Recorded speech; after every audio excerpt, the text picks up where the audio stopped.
In this lecture, I'd like to talk about the later Tolstoy, after the production of the two most famous and great novels, the Tolstoy of the 1880s to the time that he died in 1910. To understand this, it seems to me, you also have to understand the context within which he was working. In the first place, of course, there was the domestic context.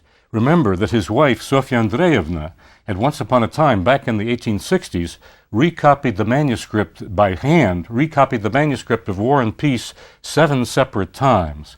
It's hard to imagine that, of course, before the days of the typewriter, before the days of the computer. She had recopied that novel 7 times so he could correct it to the extent that he wanted. At the same time, she also bore him 13 children, 7 of whom lived to adulthood.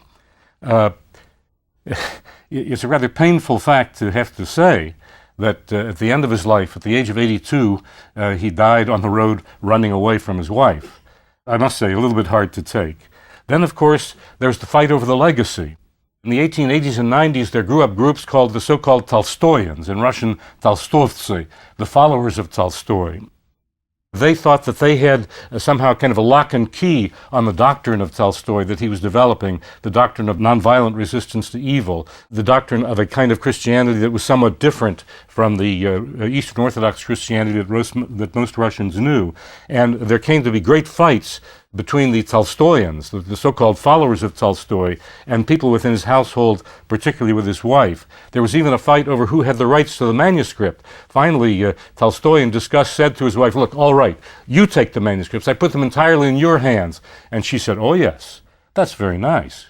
You think that money is the root of all evil, and you want to give it to me. You want to give me the root of all evil." Even giving her the rights to the manuscripts, of course, was not satisfactory to what she wanted from him. Obviously, what she wanted from him was a continuation of the love that had existed earlier, and of course he was now a very different man. Sometime when you go to Moscow, visit the Tolstoy house, which has been preserved as a museum. Of course, he had his estate at Yasnaya Polyana, which is to the southeast of Moscow, near the city of Tula. There's also a house in the city of Moscow proper, not far from the Ministry of Foreign Affairs. If you go into that house, what you see, first of all, is a great bear with his paws, a stuffed bear, obviously, with his paws outstretched, with visiting cards of people who came to meet Tolstoy at that particular time. If you look at the rooms, you'll see that most of the rooms are furnished in a way that we would consider Victorian, a way that we're very accustomed to when we know Victorian houses. If you go to the back of the house, you see one room that's very, very spare with just a wooden desk and a wooden table with instruments for making shoes. Those rooms that are decorated like the Victorian rooms, those are the rooms decorated by his wife.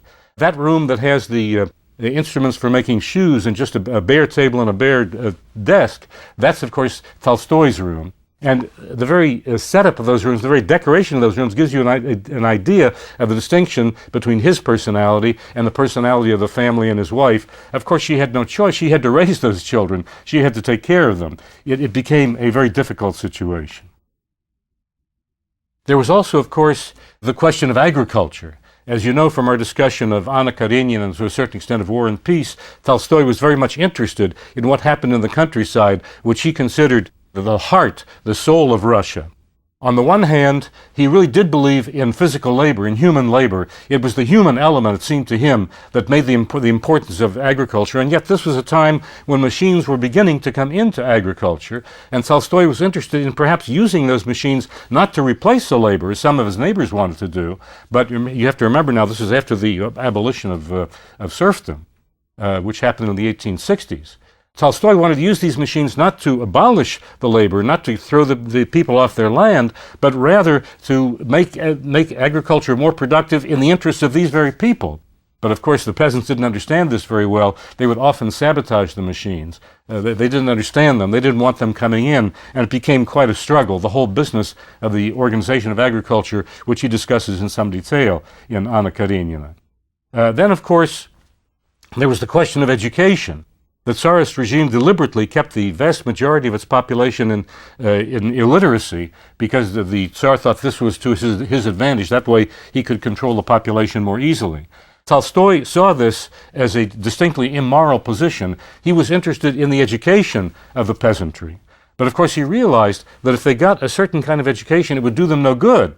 They couldn't use it. There was no place for them to go. There was no place to use the education. And he worked very hard to work out an education that would be appropriate for these very peasants. And if you examine some of the books that he did, you find some very interesting ideas about how people who previously have been illiterate, people who have to work the land, who don't have a chance to get into an urban society, nevertheless can become literate and educated. Tolstoy was deeply involved in that, and had many articles about it, many polemics with others interested in education. This was a very important part of his life. And then, of course, there was the literary side. You have to remember, one of the most interesting things about the background of literature in Russia in the 19th century is that there were many, many fine writers who were born not only within a few years of each other, that is mostly in the 1820s, the very early 1830s, but even lived within, given the vast extent of Russia, within a rather close distance from each other. There, of course, the names that you certainly recognize are Tolstoy, Dostoevsky, Turgenev. There was also Goncharov, about whom we're not talking in this course, but a very important writer, and many others. It's interesting that they were all born roughly within 5 or 10 years of each other, and most of them died in the 1880s. Tolstoy was the great exception. Tolstoy lived on until 1910, in other words, 25 to 30 years after the death of most of the others. Of course, his relationship with those writers is very interesting, and we're going to discuss that when we come to Turgenev. But here he was, in the context of this great literature, himself having produced 2 novels that not only gathered the attention of the reading public of Russia, but of the entire world. And yet, this very same Tolstoy in the 1880s and the 1890s suddenly denounced his novels and denounced literature in general. He said it was an immoral thing that put people's attention away from the really great moral problems of life. And as a matter of fact, at one point, he wrote an essay called «Что такое искусство?»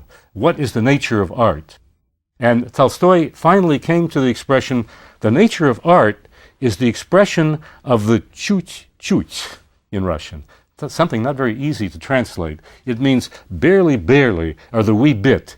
It was a kind of a call for minimalism, the slightest, most sensitive effort to communicate an idea or a feeling. This chut-chut, or barely, barely, or something very light that one could bear, that could just, what turns, he said, what turns prose, ordinary prose, into artistic prose? It's the tiniest, tiniest of details, and that's the chut-chut, which Tolstoy is talking about.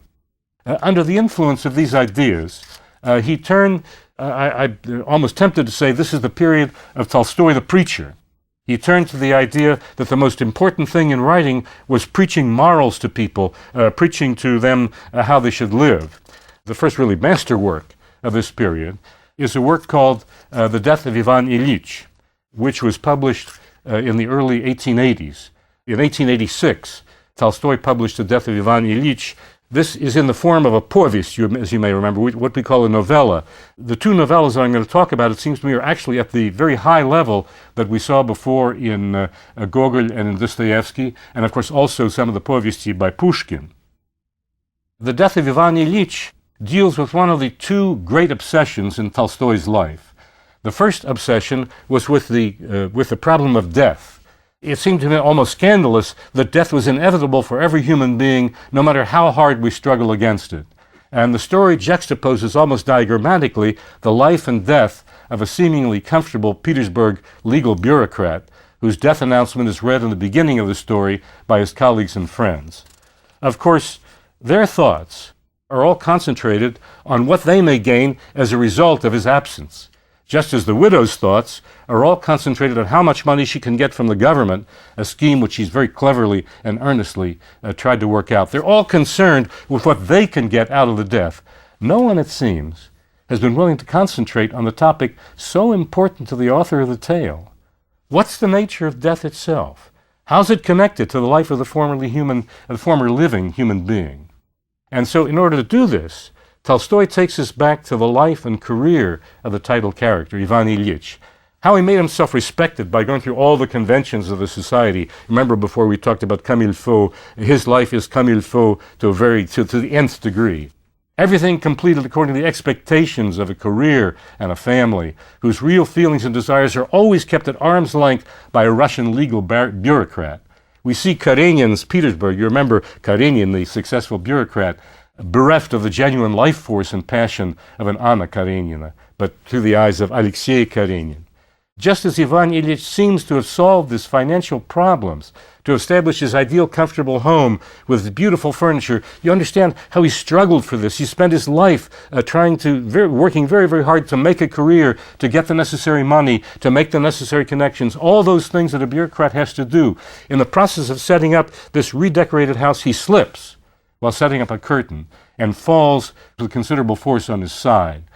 The initially minor pain gradually takes on an intensity which can be ignored less and less. You feel more and more deeply how that pain is going through his body, and Ivan faces the fact that he's dying. What Tolstoy describes in agonizing and precise detail is death by cancer. And by the way, many doctors have examined this and noted just how accurate his view is. Nothing is able to bring relief, most especially the agents whom Tolstoy has held in contempt for his whole career. Doctors and lawyers. None of them can face the fact of death. They hide behind jargon like floating intestines and binary state pensions. If you think back to the works that we've already examined, you can get some examples that compare with this.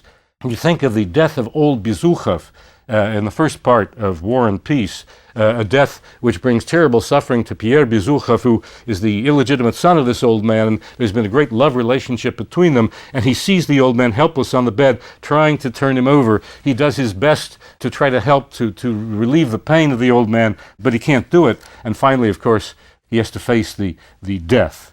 He has to face the actual physical death, and of course, the actual physical death is a terrible thing, but equally terrible is the fact that there was a will that names Pierre as the inheritor, which goes against the custom at that time because illegitimate sons were not normally able to inherit. And of course other people, particularly Prince Vasily and the nieces, try very hard to keep that will out of the hands of the people who are defending Pierre. So the deep feelings that Pierre has about the death contrast to the legalities of the will and the legalities around death, the legalities taking us away from the real question.